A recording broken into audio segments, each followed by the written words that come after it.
하나님의 평화가 우리 가운데 함께 하시기를 축원합니다. 오늘 말씀을 가지고 하나님을 믿으라, 그리고 부제로 그 말씀에 생명을 거는 자라는 그러한 제목으로 은혜를 나누고자 합니다. 지난 몇 주 동안 믿음에 대해서 우리가 은혜를 나누었습니다.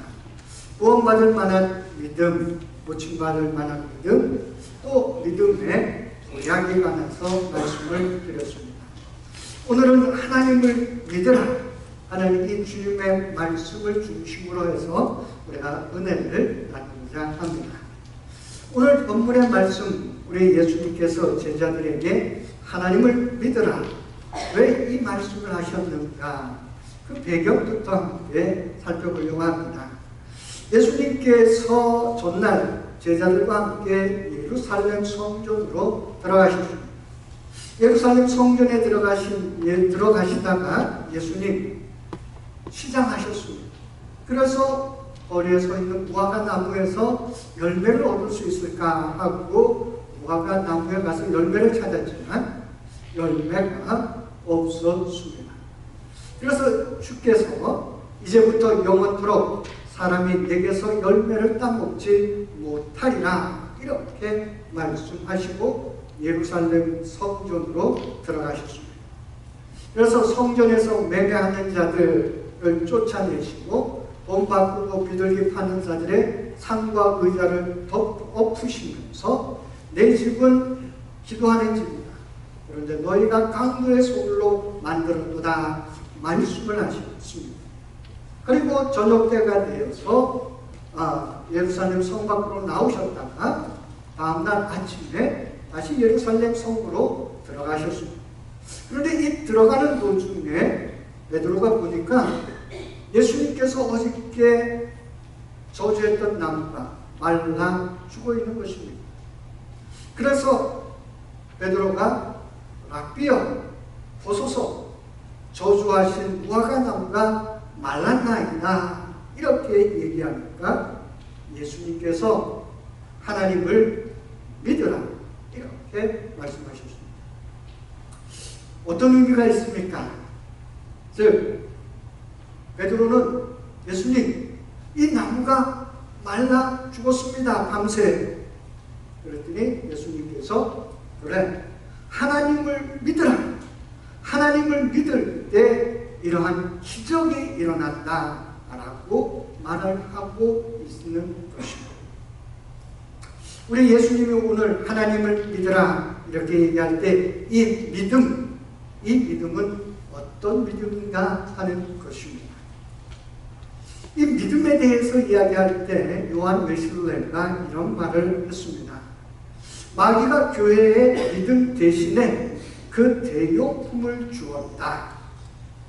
그 대용품은 정말 믿음 같아 보이고 믿음같이 들려서 사람들이 잘 구별할 수가 없다, 이렇게 말했습니다. 요한 웨슬레가 말한 믿음의 대용품, 그것이 무엇일까요? 그것은 지적 동의 말합니다. mental assent라는 말, 지적 동의. 한마디로 얘기하면 많은 사람들이 하나님의 말씀을 믿고 그 또 진리를 아는 것인데, 곧 지식으로 동의, 곧 머리로 동의만 한다 하는 것입니다. 즉 예수님은 실제적으로 이 땅에 오셔서 살아셨던 분이고 십자가에 못 박혀 죽으셨다라는 그런 사실, 그것을 지식적으로 받아들인다는 것입니다. 그런데 거기에만 머물러 있다는 겁니다. 진실로 예수님을 인격적으로 만나지 못하여서 성품의 변화와 삶의 변화와 헌신, 그러한 것이 있다라는 겁니다. 그러면서 그것은 바로 믿음이 아니라 그것은 지적 동의다라고 말하고 있습니다. 그런데 성경을 읽어보면요, 이런 지적 동의를 했던 이들이 있습니다. 누굴까요, 여러분? 귀신들입니다. 귀신들도 예수님이 하나님의 아들인 것을 알았습니다. 그런데 귀신들은 어떻게 했습니까? 자기를 부인하고 자기 십자가를 지고 예수님을 따르지 않았습니다.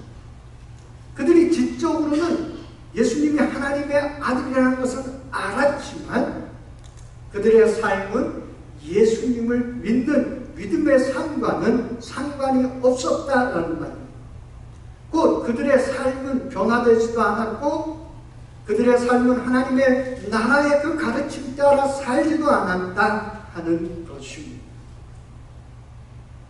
그러기에 성경은 바로 이 지적 동의를 가지고 있는 사람들이 사람이 아니라 존재가 귀신이었다라고 말하고 예수님에 대한 이런 지적 동의를 가지고 있는 많은 사람들이 있다라고 말하고 있습니다. 과연 우리는 지적 동의에 머물러만 있지는 않은가 생각해 보아야 합니다. 예수님께서 하나님을 믿으라 이 말씀 속에 이 믿음, 그렇다면 이 믿음이 어떤 믿음이었느냐라는 것입니다.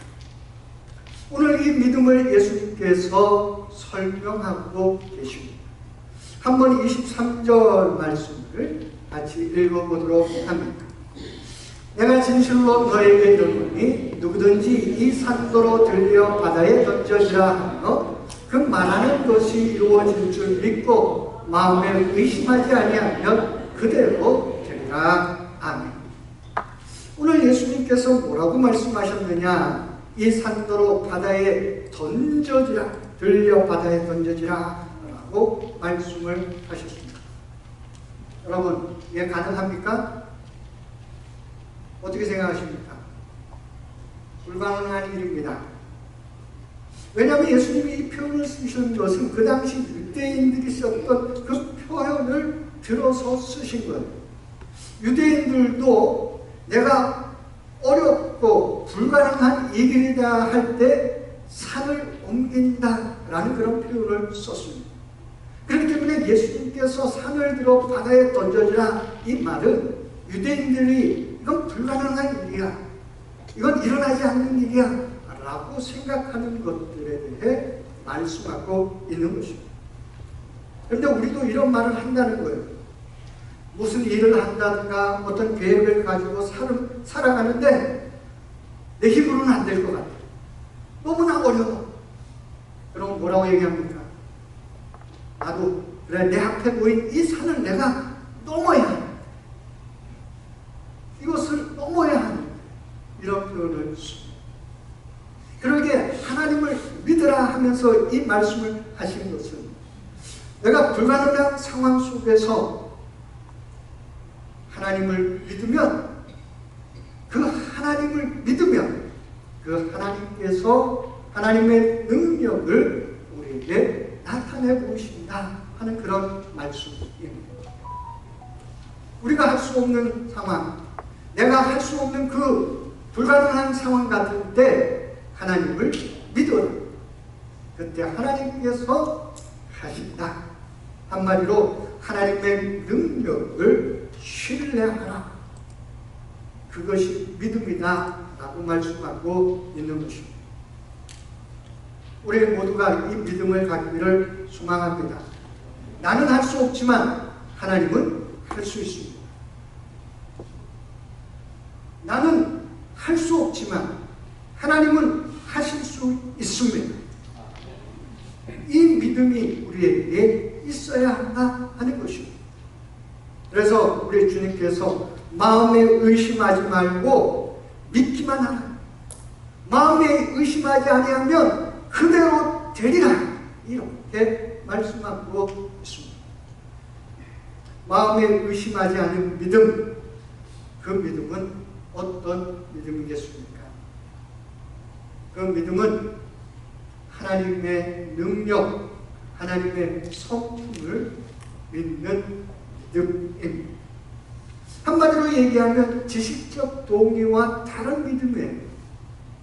지식적 동의와 다른 믿음, 마음에 의심하지 않고 있는 믿음, 이 믿음은 어떤 믿음이냐 하는 것입니다. 케니스 해킨이 믿음의 계단이라는 책을 썼습니다. 저 책인데 저 책에서 해킴 목사님 지적 동의와 믿음의 마음에 의심하지 않고 믿는 믿음에 대해서 설명을 하였습니다. 먼저 지적 동의에 대해서는 이렇게 얘기했습니다. 나는 하나님의 말씀이 진리라는 것을 압니다. 하나님께서 병 고침을 약속하셨다는 것도 알지요. 그러나 어떤 이유 때문인지 모르지만 나는 병이 나을 수 없어요. 나는 그것을 이해할 수 없어요 라고 말한다는 겁니다. 그러면서 마음에 의심하지 않는 믿음은 어떤 믿음이냐, 또 이렇게 얘기했습니다. 하나님의 말씀이 그렇다고 하면 그런 것입니다. 그것은 내 것입니다. 나는 지금 그것을 가지고 있습니다. 내가 지금 볼 수 없다 하더라도 나는 그것을 이미 가지고 있습니다. 지적 동의와 마음에 의심하지 않는 믿음, 이렇게 구분을 해놨지만 잘 이해가 가지 않습니다. 우리가 이 믿음에 대해서 한마디로 얘기하면 도마와 아브라함의 믿음을 보면서 우리가 지적 동의와 마음으로 믿는 믿음의 차이를 우리가 살펴볼 수가 있습니다. 도마, 부활하신 주님을 제자들이 만났다라고 말할 때 그가 뭐라고 얘기했습니까? 내가 보고 만져보지 않고는 믿지 않겠노라. 내가 믿을 수 없다. 이렇게 말하였습니다. 이 믿음은 보통 사람들이 가지는 일반적인 믿음입니다. 한마디로 내가 눈으로 봐야지, 한마디로 손으로 잡아야 내가 믿을 수 있다. 과학적으로 그것이 증명돼야 내가 믿을 수 있다라고 말하는 믿음입니다. 어쩌면 이것은 믿음이 아니라 지적 동의다라고 말할 수가 있는 것입니다. 그런데 아브라함의 믿음은 어떤 믿음입니까? 아브라함은 이 도마와 다른 믿음을 가지고 있었습니다. 아브라함은 바랄 수 없는 중에 바라였습니다. 그 말은 무슨 말이냐? 아브라함의 나이가 거의 100세가 다 되었습니다. 그가 자연적으로는 후손을 볼 수가 없는 나이였습니다. 그런데 그럼에도 불구하고 하나님께서 말씀하실 때 아브라함은 후손을 볼 수 있다라고 하나님의 하신 하나님의 말씀을 믿었습니다.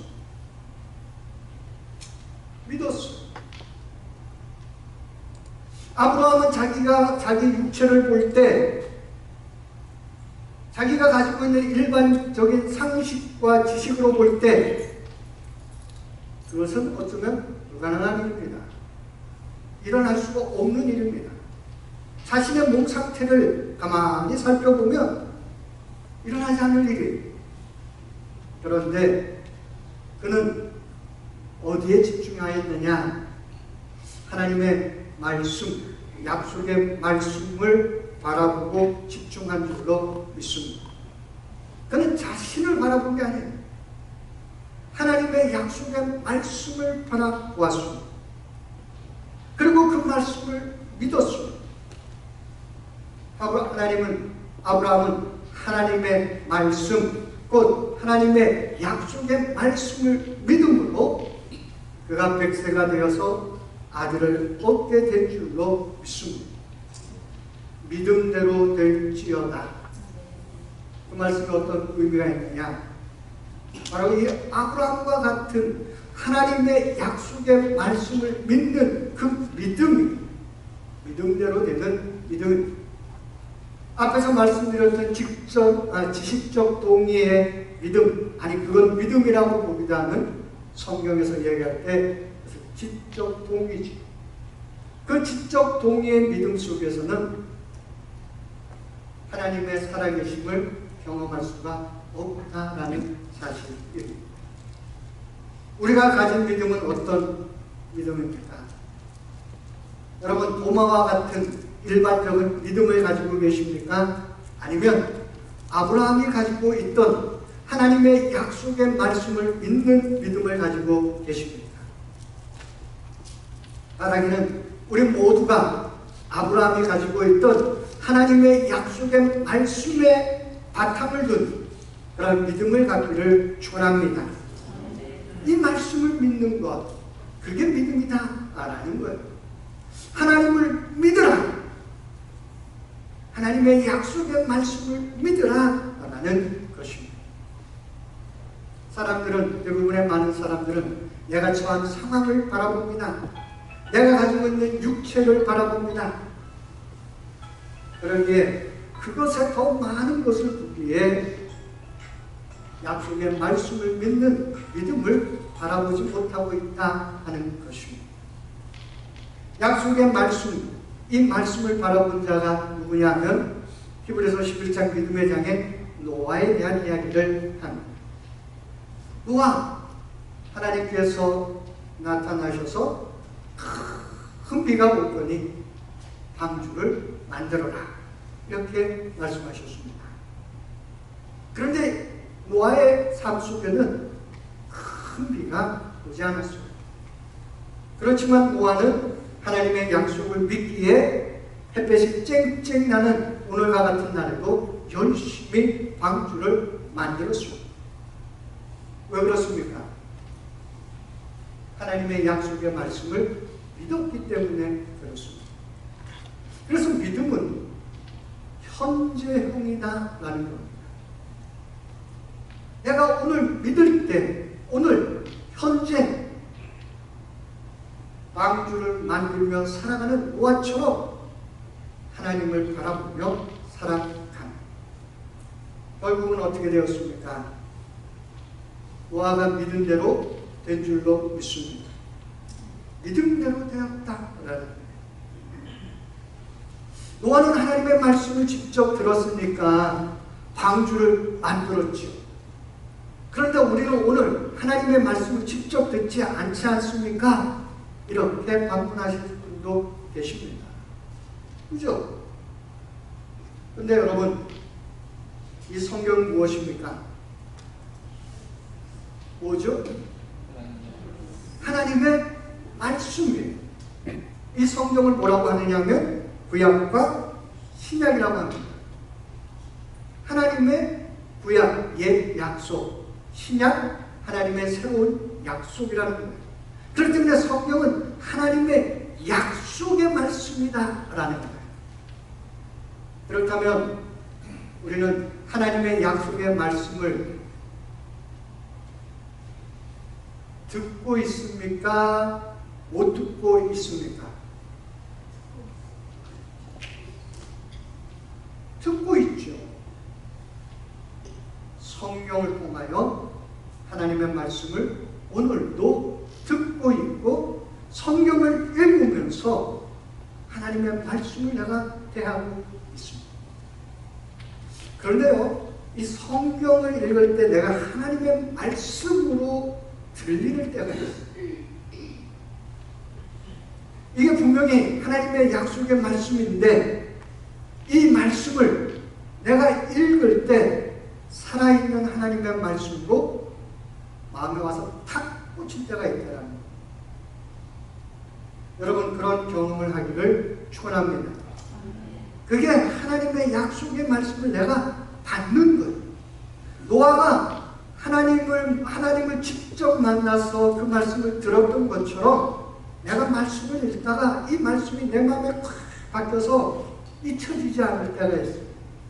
잊혀지지 않는 말씀이 있어요.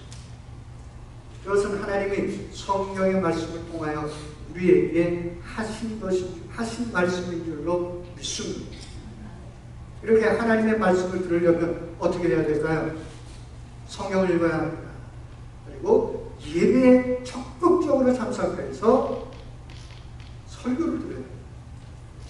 그래야 내가 이 말씀을 통하여 하나님의 말씀을 들을 수가 있고 내 개인에게 하시는 하나님의 그 말씀을 내가 하나님의 말씀으로, 아니 모든 사람에게 하는 말씀이 아니라 내게 하는 말씀으로 들을 수 있다라는 것입니다. 그렇다면 우리에게 주신 이 하나님의 말씀인데 이 말씀 중에서 한 구절을 한번 보도록 하겠습니다. 베드로전서 2장 24절 말씀입니다. 한번 다 같이 읽어봅니다. 그는 우리 죄를 자기의 몸에 몸소 지시고서 나무에 달리셨습니다. 그것은 우리가 죄는 죽고 의에는 살게 하시려는 것이었습니다. 그가 매를 맞아 상함으로 여러분이 나음을 얻었습니다. 주님께서 채찍에 맞음으로 우리가 나음을 얻었도다 라는 이사야서의 말씀을 베드로 사도가 응용하면서 믿음에 대해서 말씀한 겁니다. 그러면서 믿음은 우리의 삶 속에 어떻게 역사하느냐 하는 것을 오늘 말씀하고 있습니다. 그 중에 하나가 그가 매를 맞음으로 그가 상함으로 내가 나음을 얻었습니다 라는 겁니다. 마음을 얻을 것입니다 라고 얘기했습니까? 미래형으로? 아니죠. 나음을 얻었다 라고 말하고 있습니다. 영어로 보면 과거형이고 요새 한 번역들로 보면 현재 완료형으로 해놨습니다. 그 말은 뭡니까? 옛날부터 그렇게 나왔고 지금도 낫는다 이런 말입니다. 여러분 이 말씀을 믿으십니까? 여러분 이 말씀을 믿으시기를 축원합니다. 지적 동의가 아니라 내가 믿음으로 믿는 거예요. 믿음, 마음으로 믿는 것입니다. 우리가 이 말씀 하나님께서 내게 주신 말씀으로 마음으로 믿을 때 우리의 삶 속에 이 말씀이 살아 역사하는 말씀이 되어서 우리의 삶을 변화시킬 줄로 믿습니다.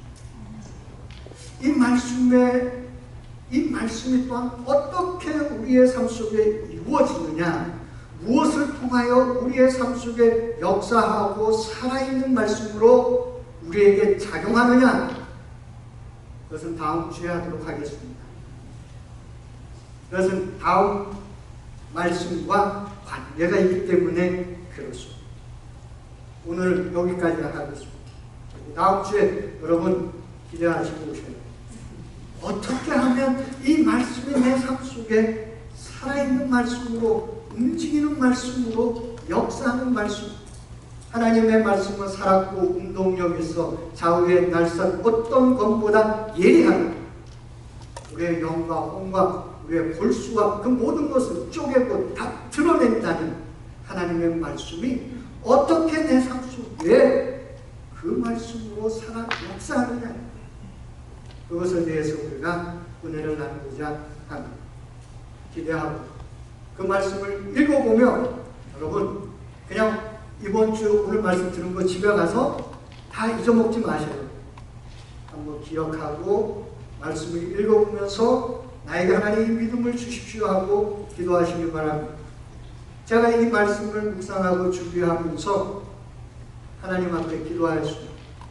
하나님, 부족한 저에게도 이 믿음을 주시고 사랑하는 우리 밴쿠버 한인교회 성도들에게도 이 믿음을 허락하여 주옵소서. 우리가 이 믿음을 갖기를 원하나이다 기도하였습니다.